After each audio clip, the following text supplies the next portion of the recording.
Hey, welcome to the lab. Often we're talking about how to grow business in the crazy world and have a great time doing it. Today we're talking about how to live in a crazy world and have a great time doing it. I was at a banquet the other night.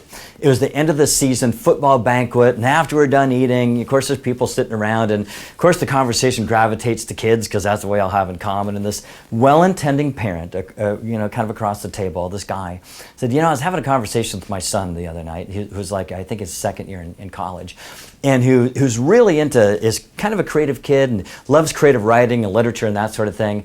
And he goes, I told him, like, if you want the house and the boat and the car and all these things and be able to travel, probably creative writing isn't the thing that you want to do. Maybe you should change your major to, I don't know, maybe business. And I'm thinking, okay. And then he said, and he did. He thought that was a better thing to do. And so now he's changed his major, and, I think we're on a better track. And I thought, oh, no! Another one bites the dust. And again, I'm not throwing stones, right? This is, he's a well-intending parent. And I'm a parent myself. It's the hardest thing I've ever done, and the hardest thing I continue to do. But how do you? Let's take a moment, because if you click, you find a link somewhere. I talk to kids, right? You'll find a link to the University of Minnesota, and this is one of the things I talk to students about who are trying to figure out what the heck they're going to do, because what they think they need to do is get a good job as soon as possible, whether they like it or not, because they've got a load of student debt. They got to get on with life, and they got to get the boat and the car and the house and all that stuff. And I scream, just stop. Because if you're over 40, if you're watching this, you're 40 or over, you probably don't like your job. You're probably 20 pounds overweight, living in the cul-de-sac, barbecuing with your friends, sometimes wondering why life didn't turn out the way you wanted it to, as you envisioned when you were a kid. So how do we provide a better sort of questions for our kids, or maybe for ourselves today? Here's what I do with the kids at school. First thing I do is I go, just close your eyes, just imagine. Imagine how you'd want life to be. Not about a job, nothing about a job. Just imagine the sights and sounds and the colors and the textures and the temperatures and maybe some activities that you're doing and like if you're really enjoying life and how you envision it to be. And then I go, all right, wake up, write this stuff down. Before you forget, let's get it down on paper so you don't forget what you love. And then what happens is they get to the end and they kind of anticipate where this is going. They're going, well, the voice of reason kicks in and is like, that'll never happen, that can't. But hold on, just understand that voice of reason is okay. It's all those things that you've heard over time. It's the voice of your well-intending parents and grandparents and aunts and uncles and people who don't want to see you be transient.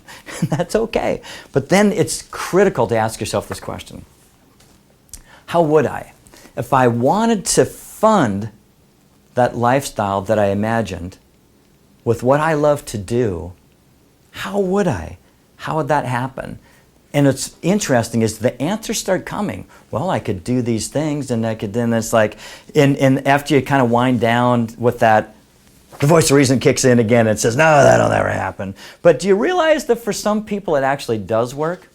Some people it does. And how does that work? How does it work for some people? Because like you see Oprah, whatever, all these, Ellen today. It's like people come on and they go, man, I never did become a millionaire. I never did have all this stuff and live on the beach and all these things until I gave up the stuff that I didn't love to do and followed my passion. I never found the person that I fell in love with until I followed my passion. I never did all these things in life that got me on the show until I followed my passion. But so you might want to ask somebody who can help, because you go, well, how would I?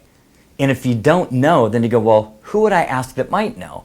And there's the trick. You don't want to talk to chain smoking Aunt Tilly, who can't get out of her slippers and and pajamas during the day, and John is never gonna work. If she crushes out the 19th cigarette of the morning, that shit that don't work for anybody. It didn't work for me. It didn't work for your Uncle Bill or blah blah blah.